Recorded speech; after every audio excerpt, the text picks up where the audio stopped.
Kalau korang tengah plan nak kahwin atau parents yang tengah fikir wedding untuk anak, sini tempat dia.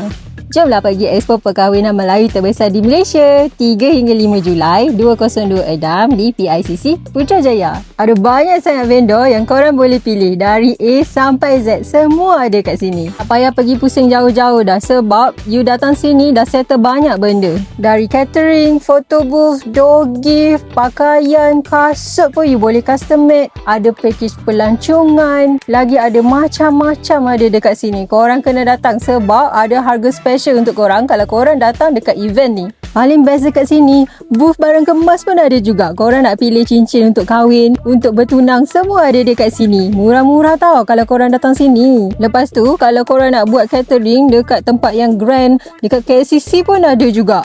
Dia suat ada macam-macam package yang korang boleh pilih daripada harga bajet yang korang ada dengan pada harga yang premium. Pada masa yang sama, dekat sini ada juga pameran gamelan. So, korang tak boring kalau datang sini. Masuk percuma daripada 10 pagi sampai 10 malam. Banyak benda yang korang boleh tanya dekat diorang. Jom datang Expo Perkahwinan Melayu terbesar di Malaysia 3 hingga 5 Julai 2026 PICC Putrajaya. So, kepada ibu bapa, bakal pengantin, korang wajib datang. Jumpa korang dekat sini. Bye!